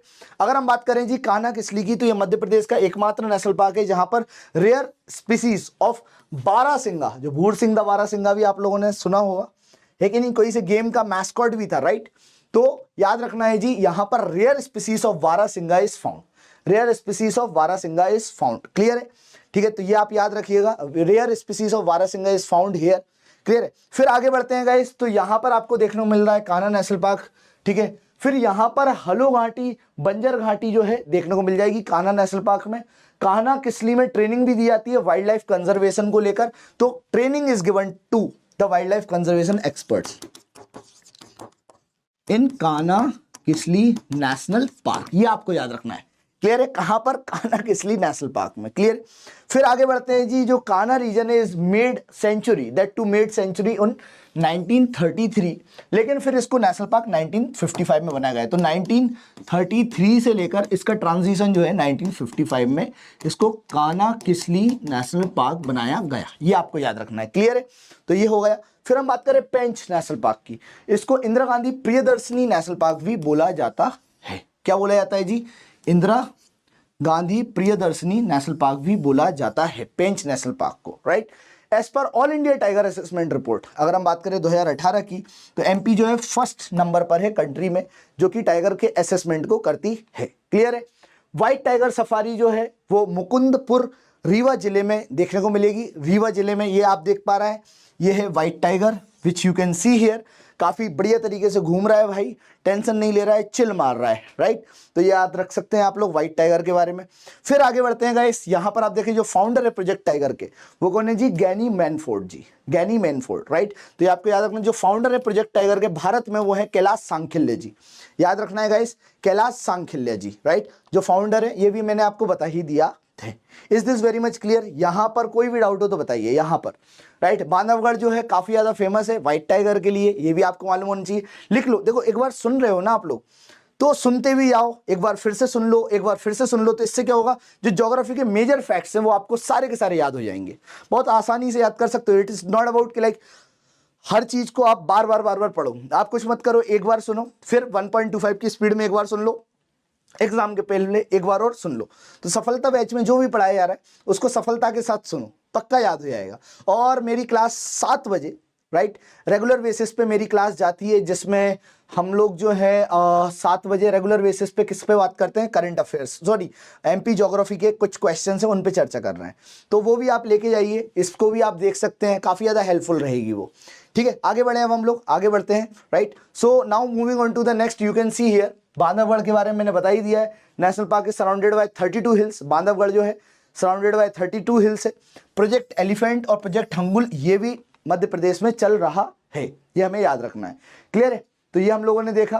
फिर 1 नवंबर 1981 की बात करें तो भारत सरकार तो नहीं बोलेंगे, लेकिन जो मध्य प्रदेश गवर्नमेंट है उसने वही बारहसिंगा डियर को ऐसे स्टेट एनिमल डिक्लेयर करा है। बारहसिंगा ऐसे स्टेट एनिमल, क्लियर है, बारहसिंगा को डियर ऐसे स्टेट एनिमल डिक्लेयर करा गया है। ठीक है, दूसरी अगर हम बात करें तो दूधराज या फिर शाह बुलबुल जो है, ये जो है पैराडाइज फ्लाई कैचर, ठीक है, पैराडाइज फ्लाई कैचर, इसको ऐसे स्टेट बर्ड डिक्लेयर करा गया है, ये भी आप याद रखिएगा। For conservation of kharmor bird there are 2 sanctuaries, जिनमें से एक हो गई सरदारपुर जो कि धार में है, और सैलाना रतलाम में, ये भी हम लोगों ने देख लिया है। क्लियर है, ये सारी चीजें हम लोगों ने कवर कर ली हैं। Is this very much clear? ठीक है, और ये मैंने आपको बताया था थोड़ी देर पहले कि संजय जो सेंचुरी है उसको डुबरी सेंचुरी के नाम से भी जाना जाता है। सो गाइस, अगर हम बात करें सिरपुर झील की, जो सिरपुर झील है ये कहां पर है जी? ये है इंदौर में, ठीक है, और ये रमसार साइड भी है, रमसार। अच्छा, रमसार के बारे में आप लोग जानते हैं? तो रमसार साइड जो है ईरान, इसका हेडक्वार्टर जो है ईरान में है, राइट। रमसार एक जगह का नाम है, ईरान में लोकेटेड है। क्लियर है, ये आपको मालूम होना चाहिए। फिर इसके अलावा तो हम लोग पढ़ चुके हैं। अब हम लोग नेक्स्ट चलते हैं climatic zones of Madhya Pradesh. ठीक है, मध्य प्रदेश के सारे क्लाइमेट हम लोग चुटकियों में याद करेंगे, सारे के सारे क्लाइमेट्स, राइट। तो यहां पर अगर आप देखते हैं climatic zones of Madhya Pradesh, तो you can see here guys, क्या देख पा रहे हैं? अगर आप मध्य प्रदेश का नॉर्दर्न प्लेन वाला रीजन देखें, राइट, नॉर्दर्न प्लेन, जैसे अगर आप एमपी का मैप बनाओ, आप कुछ इस तरह से, अगर आप कुछ ऐसे करके मैप बनाते हैं ना एमपी का, राइट। अब एमपी के मैप में एक छोटा सा मैंने बना दिया है, ठीक है, काजू की तरह। क्लियर है, तो यहां पर आप देखिए जो नॉर्दर्न प्लेन्स, ये नॉर्थ वाला रीजन है ना, इसकी क्या खास बात है? ये हॉट रहता है समर में, ठीक है, हॉट इन समर, हॉट है बिल्कुल, और कोल्ड होता है विंटर में, ये इसकी खास बात है, कोल्ड इन विंटर, राइट। अगर हम बात करें बुंदेलखंड की, रीवा पन्ना प्लेट्यू की, मध्य भारत की, ये मेन एरियाज जो है यहाँ पर देखने को मिलते हैं। ये ऊपर का रीजन हो गया, बुंदेलखंड वाला रीजन हो गया, रीवा पन्ना वाला रीजन हो गया, कुछ इस तरह से। तो यहाँ पर रीवा पन्ना वाला जो क्षेत्र है ना, यहाँ पर हो गया, तो यहाँ पर आपको देखने को मिलेगा हॉट इन समर और कोल्ड इन विंटर, ये अपन को मालूम होना चाहिए। अगर हम सतपुड़ा हिल्स के बारे में बात करें तो सतपुड़ा की ये खास बात है कि यहाँ पर मॉडरेट हीट देखने को मिलती है। ये जो सतपुड़ा वाला रीजन है ना, जैसे कि आप यहाँ पर देख पाएंगे, राइट, सतपुड़ा वाला रीजन, सॉरी नीचे वाला, ये वाला, ठीक है, तो यहाँ पे मॉडरेट हीट देखने को मिलती है, मॉडरेट हीट देखने को मिलती है। क्लियर है, सतपुड़ा वाले रीजन पे, और heat in summer and moderately cold in winter. और रेनफॉल जो है वो कितनी है जी? 125 से 150, 150 सेंटीमीटर। ऊपर वाले में अगर अपन देखें तो यहाँ पर रेनफॉल कितनी होगी 75 सेंटीमीटर, ये हमें याद रखना है। तो देखो सबसे ऊपर वाला जो मध्य भारत बिल्कुल सबसे ऊपर तो 75 सेंटीमीटर। अगर हम बात करें सतपुड़ा रीजन की, ये मॉडरेट जो है यहाँ पर 125 से 150 सेंटीमीटर देखने को मिलती है, सतपुड़ा हिल वाला रीजन हो गया। अगर हम बात करें मालवा की, राइट, तो जो मालवा वाला क्षेत्र है यहाँ पर अगर आप क्लाइमेट्स को देखते हैं गाइस, इस वाले रीजन में ये जो मालवा वाला क्षेत्र है, ये व्हाइट कलर में जो मैंने बनाया है, तो यहाँ पर जो क्लाइमेट है उसका टाइप जो है वो कैसा है, टेम्परेट है। जैसे कि अगर आप देखते हैं यहाँ पर जो समशीतोष्ण, इसको बोलेंगे समशीतोष्ण, टेम्परेट या फिर समशीतोष्ण, ये हमें याद रखना है, समशीतोष्ण, राइट। तो ये क्या है गाइस, मालवा पठार हो गया। अब ये ना बहुत ज्यादा हॉट होता है ना बहुत ज्यादा कोल्ड होता है, और रेनफॉल इसमें कम होती है मालवा वाले क्षेत्र में। जैसे आपका इंदौर वाला क्षेत्र हो गया ना, ये इंदौर, उज्जैन वाला, रतलाम वाला, राइट, ये जो पूरा का पूरा क्षेत्र हो गया, यहाँ पर आपको जो रेनफॉल है 50 से लेकर 75 सेंटीमीटर तक देखने को मिलती है, ये आपको याद रखना है जी। तो सबसे कम यहाँ पर देखो आप मालवा में है, फिर आप नॉर्दर्न प्लेन्स तो देख ही रहे हैं 75 सेंटीमीटर। सतपुड़ा हिल रीजन भी आप लोग देख लिए जी, जो एक्सपीरियंस करता है moderate heat in summer and moderate cold in winter. अब हम बात करें अगर एमपी का मैप, राइट, फिर से हम देखते हैं नर्मदा वैली, ये जो पिंक कलर का बना हुआ है, राइट, तो पिंक कलर का ये आपको क्या देखने को मिल रहा है, नर्मदा वैली। ये जो रीजन है ना, ये है आपकी नर्मदा वैली। अगर हम नर्मदा वैली की बात करें, नर्मदा वैली की, राइट, तो नर्मदा वैली की क्या खास बात है गाइस, ये वो जो रीजन है नर्मदा वैली, यहाँ से ट्रॉपिक ऑफ कैंसर डायरेक्ट बिल्कुल पैरेलल जाती है। अब ये भी ऐसा बहुत ज़्यादा हॉट नहीं होता है, बहुत ज़्यादा कोल्ड नहीं होता है, नॉर्मल होता है, राइट। तो नर्मदा वैली, ये जो लिखा हुआ है नर्मदा वैली पिंकोस कलर की, तो यहाँ पर आपको देखने को मिल जाएगी नर्मदा वैली। अब ये ना बहुत ज़्यादा हॉट होता है ना बहुत ज़्यादा कोल्ड होता है, और यहाँ पे भी जो रेनफॉल है वो 75 टू 100 सेंटीमीटर देखने को मिल जाती है, 75 टू 100 सेंटीमीटर, ये हमें याद रखना है गाइस, क्लियर। फिर आखिरी में एक दो और बचते हैं, जैसे कि बघेलखंड। तो बघेलखंड की बात करें, जैसे अगर एमपी बनाया अपन ने, ठीक है, और बघेलखंड ये वाला जो रीजन है ना कॉर्नर का, जो कि छत्तीसगढ़ से टच करता है, ये बघेलखंड रीजन हो गया, बघेलखंड, राइट, बघेलखंड रीजन हो गया। अब इसकी जो समर्स होती है काफी ज्यादा हॉट होती है, हॉट समर, ठीक है, and winters are moderately cold. Winter जो है वो मॉडरेटली कोल्ड है, क्लियर है। विंटर्स जो है वो आपको मॉडरेटली कोल्ड देखने को मिल जाएगा, क्लियर है। तो ये हम लोगों ने देखा जी, winters are moderately cold, therefore this is more hot and moderately cold region. और जो रेनफॉल है यहाँ पर 100 से लेकर 125 सेंटीमीटर होती है, ये भी आपको याद रखना है। Is this very much clear guys. अब हम बात करते हैं climate and rainfall of Madhya Pradesh. देखिए, क्लाइमेट और रेनफॉल की बात करें तो इसमें 3 मेन सीजन अपन को देखने को मिलते हैं। एक जो है वो है समर, ठीक है, दूसरा हो गया जी रेनी, और तीसरा हो गया विंटर, ठीक है। तो समर भाई गर्मी बहुत लगती है, तो यहां पर आपको लू लग जाएगी, तो इसलिए समर में लू लगती है। समर की एक और खास बात है, ये मिड मार्च से लेकर मिड जून तक देखने को मिलता है, राइट। यहाँ पे जो तापमान होता है काफी ज्यादा हाई होता है, इसलिए हाई टेम्परेचर देखने को मिलता है। और यहाँ पर एक लाइन होती है जो आइसोथर्मल लाइन जिसको बोलते हैं, क्या बोलते हैं, आइसोथर्मल लाइन, जो डिवाइड कर देती है पूरे के पूरे मध्य प्रदेश को भी 2 पार्ट में, राइट। जैसे यहां पर लिखा हुआ ना, इट इज आइसोथर्मल लाइन। और इसकी क्या खास बात होती है, आइसोथर्मल इज दैट लाइन जो कि बिल्कुल इस तरह से तापमान के बेसिस पे चलती है। लाइक इस तरह से आप देख सकते हैं ना जी, यहां पर जो तापमान होता है ना जी, उसके बेसिस पे ये चलती है आइसोथर्मल लाइन, राइट। तो टेम्परेचर जो होता है सेम होता है, उसी को हम आइसोथर्मल बोलते हैं। इसलिए जो वर्ड यूज करा जाता है वो होता है आइसो। आइसो मतलब सेम, और temperature means thermal, right. Hindi में इसको बोलते हैं समताप रेखा। क्या बोलते हैं गाइस हिंदी में, समताप रेखा, ये हमें याद रखना है।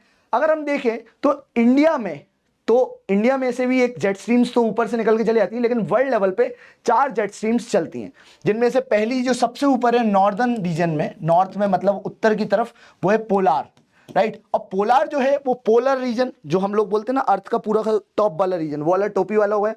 और एक हो गया सदर्न रीजन, तो सदर्न वाला भी क्या है जी, पोलार।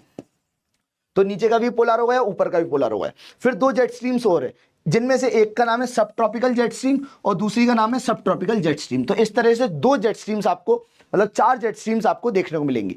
और ये जो जेट स्ट्रीम होती है, इसका बहुत ज्यादा इंपैक्ट होता है आपके मध्य प्रदेश के क्लाइमेट में, राइट। स्क्रैपलैंड का मतलब क्या होता है, scrubland is like that kind of land और area which is covered with grass, right. Area which is covered with grass, उसको हम स्क्रैपलैंड बोलते हैं। कॉन्टिनेंट की बात करिए तो कॉन्टिनेंट एक बड़ा सा land mass, continuous mass of land, उसको हम कॉन्टिनेंट बोल देते हैं। तो कई बच्चों ने पूछा था कमेंट बॉक्स में, इसलिए मैंने सोचा कि बता देता हूं। ठीक है, तो ये मैंने अभी आप लोगों को बताया। फिर यहां पर आप देखिए जो सीजन है, ये जो है 3 प्रकार के हैं, जिनमें से अगर हम बात करें पहला समर। अब रेनी की बात करिए है ना, तो रेनी जो सीजन है ये देखने को मिलता है मिड जून से लेके अक्टूबर तक, राइट। जैसे अभी अभी तो नहीं है, अब अक्टूबर तक रेनी खत्म हो चुका है पूरी तरह से, राइट। तो मिड जून से लेके अक्टूबर तक रेनी देखने को मिलता है। और जो रेन आती है ना, वो अरेबियन सी ब्रांच से भी आती है और बे ऑफ बंगाल ब्रांच से आती है। तो Arabian and Bay of Bengal branch, BoB branch, दोनों तरफ से आती है रेन, राइट। तो ये भी हमें याद रखना है। इवन अगर हम मध्य प्रदेश की बात करें तो मध्य प्रदेश का अगर अपन मैप बनाते हैं तो जो ईस्ट पोर्शन है, यहां पर जो है काफी ज्यादा रेनफॉल देखने को मिलता है। ये आपको याद रखना है, ईस्टर्न रीजन जो है मध्य प्रदेश का, यहाँ पे काफी ज्यादा रेनफॉल देखने को मिलता है as compare to northern region, western region, southern, मतलब southern portion as well as the eastern portion, क्योंकि यहाँ पे पहाड़ वाला रीजन है, पचमढ़ी की पहाड़ियां भी हैं, ये भी एक बहुत बड़ा कारण बन जाता है। अगर हम विंटर की बात करें तो विंटर में क्या बोला जाता है, तो विंटर को बोला जाता है सियाला, सियाला, लिखो जरा सियाला, राइट। मिड अक्टूबर से लेके मार्च तक जो है ये विंटर देखने को मिलता है, मिड अक्टूबर से लेके मार्च तक, ये भी आपको याद रखना है। वेस्टर्न पार्ट जो है, वेस्टर्न पार्ट, यहाँ पे रेनफॉल होती है due to the western disturbance. अब आप कहेंगे सर ये वेस्टर्न डिस्टर्बेंस क्यों होता है? देखो ठंड में जब कभी कभी पानी गिरता है ना, तो जो ठंड में पानी गिर रहा है उसको हम बोल देते हैं वेस्टर्न डिस्टर्बेंस, बस इतना आप याद रखना। अब आप कहेंगे सर ये क्यों होता है, कैसे होता है? तो देखो, जब ज्योग्राफी की आप मेजर क्लास पढ़ोगे, बिल्कुल फाउंडेशन कोर्स वाली, तो उसमें तकरीबन 1.5-2 घंटे का ये एकमात्र टॉपिक है जिस पे बात करी जाएगी कि वेस्टर्न डिस्टर्बेंस कैसे होती है। लेकिन अभी हमारी crash course kind of class है सफलता बैच की, तो इसमें थोड़ा सा हम लोग मेजर पोर्शंस कवर करके आगे बढ़ जाते हैं। क्लियर है? फिर हम बात करते हैं रेनफॉल वाले रीजन्स की मध्य प्रदेश के। तो यहां पर अगर आप रेनफॉल की बात करते हैं तो ये अलग अलग जोन्स में डिवाइडेड है। मध्य प्रदेश का अगर आप मैप भी देखते हैं, यहां पर आपके समक्ष मैप है, राइट। तो ये अलग अलग जोन्स में डिवाइडेड है और अलग अलग जोन्स में आप देखेंगे कि ये एक जोन हो गया, राइट, ठीक है, जिसको हम बोल देते हैं वेस्टर्न जोन। ये एक जोन हो गया जिसको हम बोल देते हैं ईस्टर्न जोन, राइट। ये एक जोन हो गया ऊपर वाला, राइट, ये ऊपर वाला जोन हो गया। फिर आप देखेंगे ये नीचे वाला जोन हो गया जिसको सदर्न जोन बोलते हैं। और ये जो रीजन है, राइट, जहां पे पचमढ़ी लोकेटेड है, इस रीजन में अच्छी खासी बरसात देखने को मिलती है और काफी हैवी बरसात देखने को मिलती है।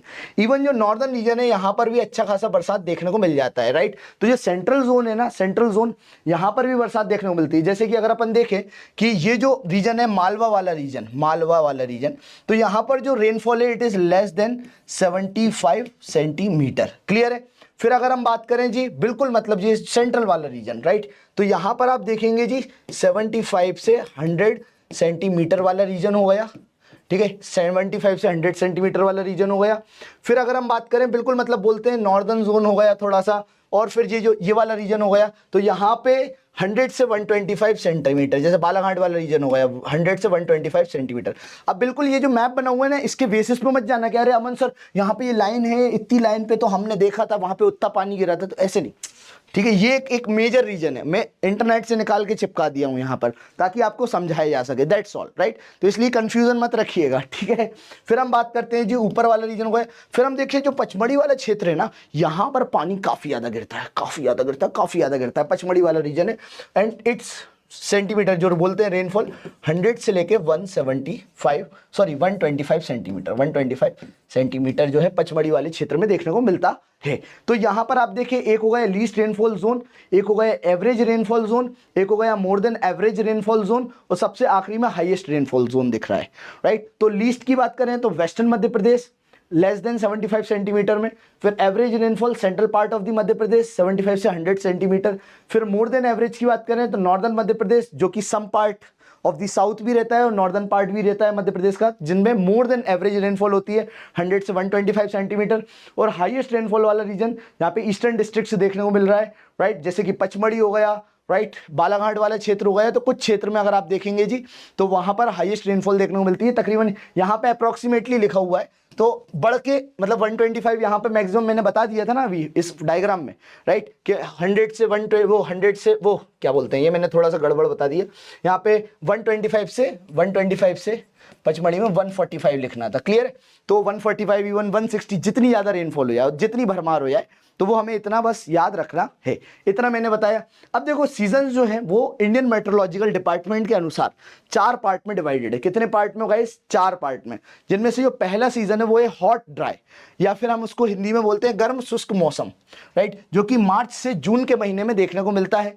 फिर हम बात करें जी वेट सीजन, राइट, जो कि जून से लेके अक्टूबर के महीने में देखने को मिलता है। फिर तीसरा जो है वो है रिट्रीटिंग मॉनसून वाला सीजन, जो कि अक्टूबर से लेके दिसंबर के महीने में देखने को मिलता है। और कोल्ड वेदर सीजन जो है वो दिसंबर से फरवरी तक देखने को मिलता है, तो मिड दिसंबर से फरवरी तक देखने को मिलता है। तो इस तरह से 4 सीजन देखने को मिलते हैं, जिसमें से पहला होगा गर्म शुष्क मौसम मध्य प्रदेश में। और ये जो मौसम के बारे में बता रहा है, ये कौन बता रहा है? Indian meteorological department. आपसे ये भी पूछा जा सकता है कि IMD के अनुसार मध्य प्रदेश के मौसम कितने पार्ट में डिवाइडेड है, तो वो कितने पार्ट में डिवाइडेड है? 4। कितने जी? 4 4 4 4 4, ठीक है, 4।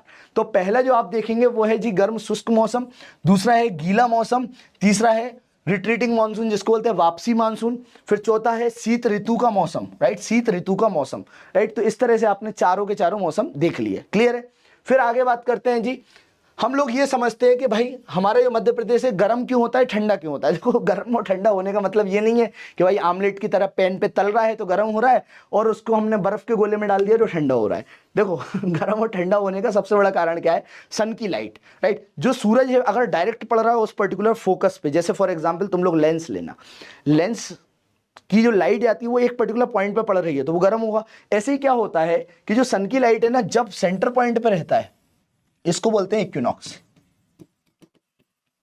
राइट। इक्वेटोरियल रीजन पे पड़ती है डायरेक्ट, इक्विनॉक्स वाला रीजन हो गया, क्लियर। जब सन की लाइट जो है नॉर्दर्न रीजन पे पड़ती है, नॉर्दर्न वाले पोर्शन पे, तो इसको बोलते हैं कैंसर। अब आप कहेंगे सर ये कैंसर क्यों बना, या फिर कैप्रिकॉन क्यों बना? Capricorn, right.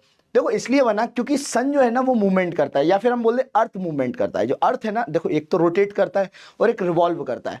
अब अर्थ की क्या खास बात है कि वो रोटेट तो करते ही है अपने अपने एक्सिस पर, लेकिन रिवॉल्व भी करता है, revolving around what? Sun, right, elliptical path में। अगर हम बात करें, अर्थ जब रोटेट कर रहा होता है और रिवॉल्व भी कर रहा होता है, उस टाइम पे सन की जो लाइट होती है ना, ये चेंज हो जाती है। जैसे आप देखेंगे सन की लाइट डायरेक्ट जहां तक बिल्कुल सीधी जा रही है, अब एक पोजीशन आएगी जब सनलाइट उससे ऊपर नहीं जाएगी, तो यहां पर अपन को याद रखना है, इस पर्टिकुलर पोर्शन में, इस पर्टिकुलर लोकेशन पर ये गर्म हो जाएगी, और इसको बोलते हैं ट्रॉपिक ऑफ कैंसर, राइट। जब कैंसर पे रहता है, राइट, सन, तो यहां पर आपको उनको याद रखना है कि जो मध्य प्रदेश है वो सबसे ज्यादा गर्म हो जाता है जब कैंसर पे होता है, लेकिन जब कैप्रिकॉन पे आता है तब मध्य प्रदेश ठंडा हो जाता है।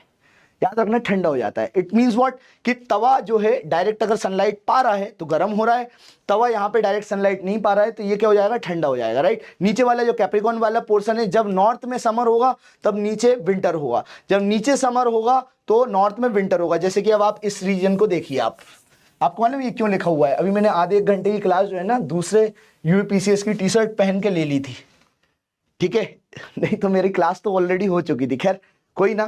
तो सनलाइट जो है डायरेक्ट जब पड़ रही है, जैसे पहले तो यहाँ पे इक्विनॉक्स वाले रीजन पे पड़ रही है, इस तरह से देखो आप अर्थ को डिवाइड कर सकते हो, क्लियर है, इस तरह से, राइट। अब यहाँ पर अगर आप देखें सनलाइट जो है इस रीजन पे, इस रीजन पे, इस रीजन पे, इस रीजन पे आ जाती है। अब ये वाले रीजन पे तो सनलाइट नहीं आ रही ना, जब यहाँ पर नहीं आ रही तो ये कैसा हो गया जी? कोल्ड हो गया, हो गया कि नहीं हो गया? कोल्ड, कोल्ड हो गया, राइट, कोल्ड हो गया। फिर नीचे वाले पोर्शन में अगर आप देखेंगे तो यहाँ पे सनलाइट जा रही है, इस तरफ से, इस तरफ पे सनलाइट जा रही है, ऊपर नहीं आ रही है तो कोल्ड हो गया। तो ये जो सीजन चेंज होता है ना वो इसीलिए होता है, ये जो एक कारण बन जाता है। Is this very much clear?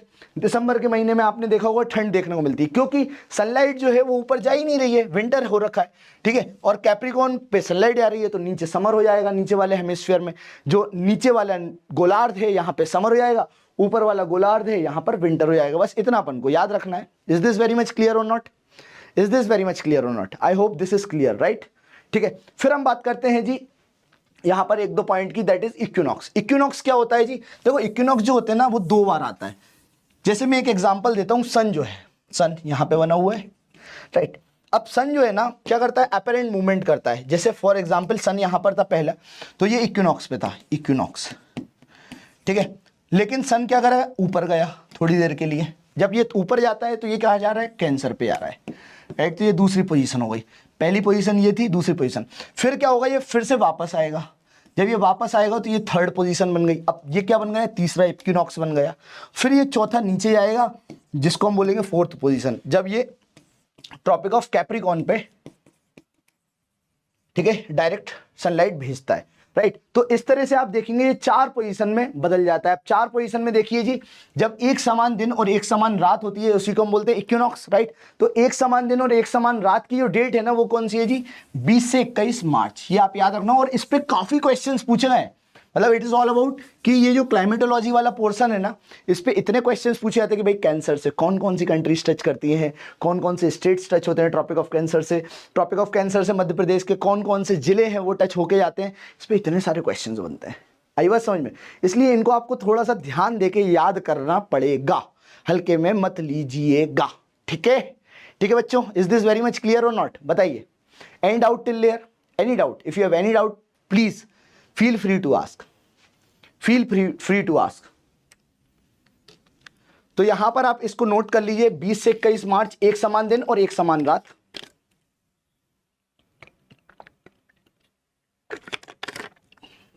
बीस से 21 मार्च जो है एक समान दिन, एक जैसा दिन और एक जैसी रात, ठीक है।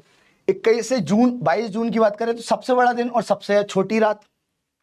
फिर हम 22 से 23 सितंबर की बात करें तो एक समान दिन और एक समान रात, एक समान दिन और एक समान रात हो गई। फिर हम बात करें 21 से 22 दिसंबर की तो सबसे बड़ी रात और सबसे छोटा दिन।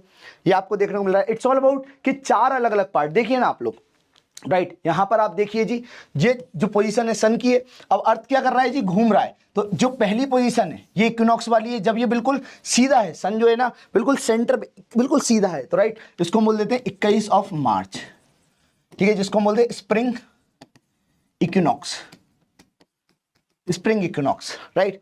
फिर हम बात करें दूसरा पोजीशन, तो ये जो रीजन है इसको बोलते हैं समर सोलिस्टिस, राइट, विंटर इन दी सदर्न हेमिस्फीयर देखने को मिलेगा। फिर आप नीचे जाओगे इक्विनॉक्स रीजन देखने को मिलता है जब हम स्प्रिंग देखते हैं, स्प्रिंग सीजन, स्प्रिंग हो गया।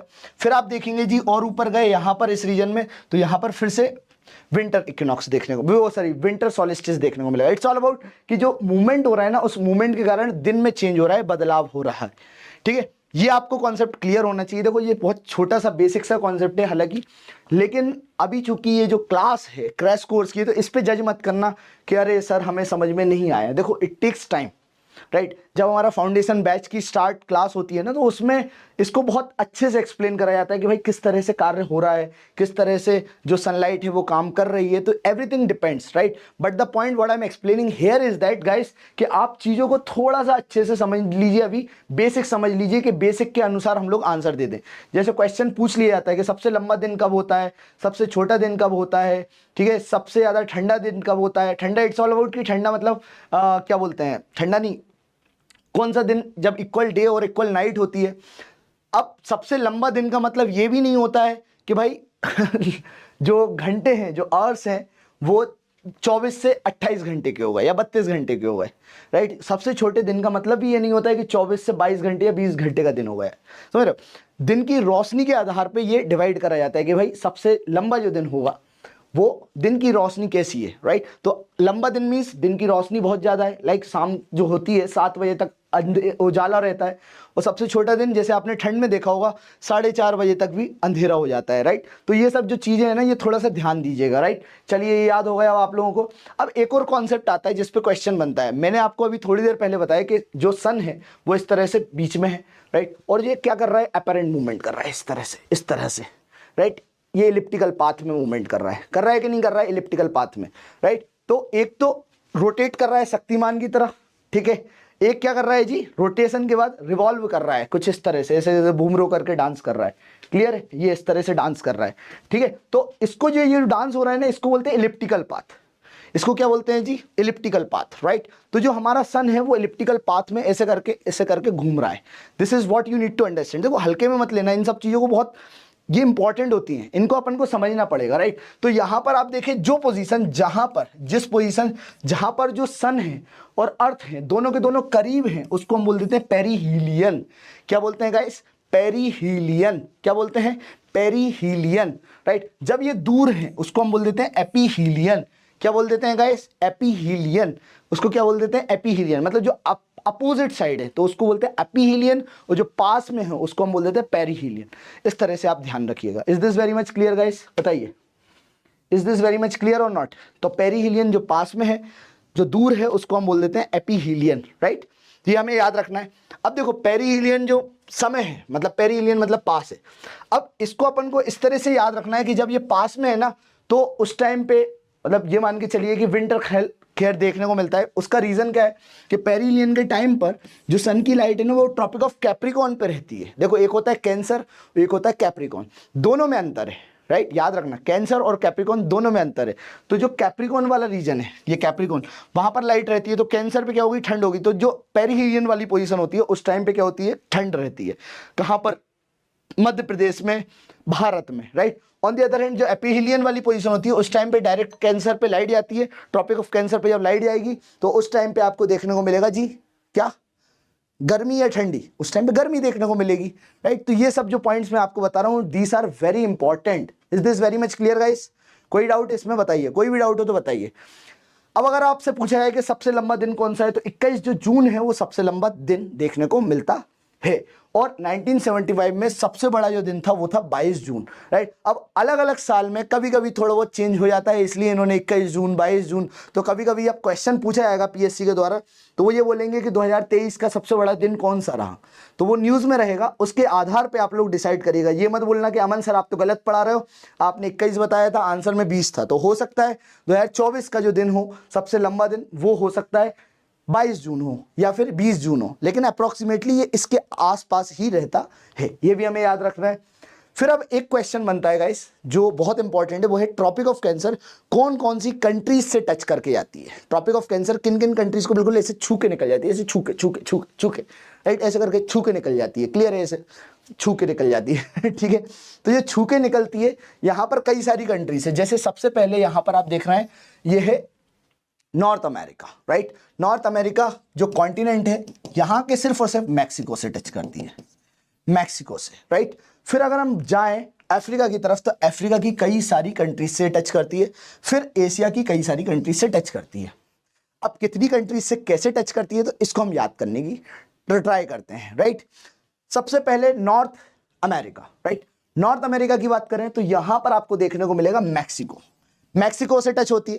फिर अगर हम बात करें अफ्रीका की, तो अफ्रीका की क्या खास बात है? जैसे कि अब आप देखिए अफ्रीका से जो ट्रिक है ना, वो है नेम LMW, ऐसे करके लिख लो, name LMW, name LMW, NAMELMW, इस तरह से ट्रिक बनाओ। अब देखो नेम LMW आप लोग 10 बार कमेंट बॉक्स में लिखो, जरा फटाफट लिखो तो जरा। I want answer from everyone guys.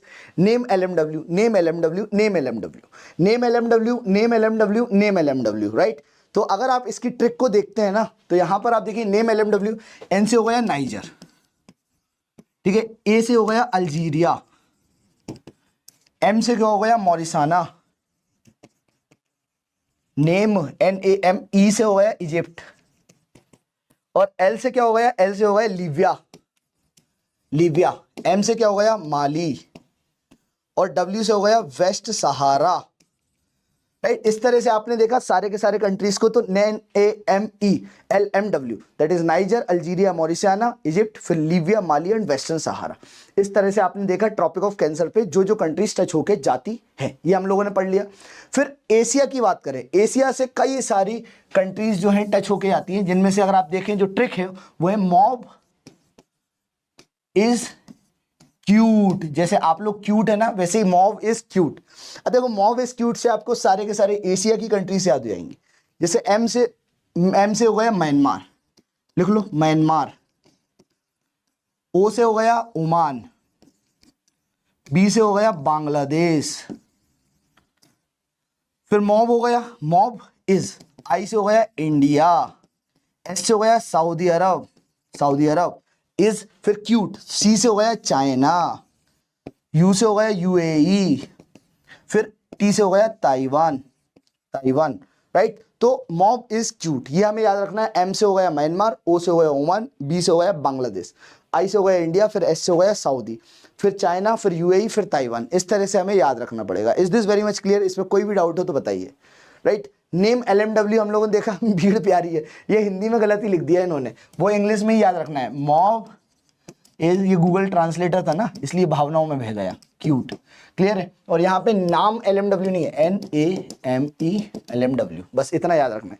तो इससे आप देखेंगे ट्रॉपिक ऑफ कैंसर से जो भी सारी की सारी कंट्रीज टच होती है वो हम लोगों ने याद कर ली। Is this very much clear guys? ठीक है।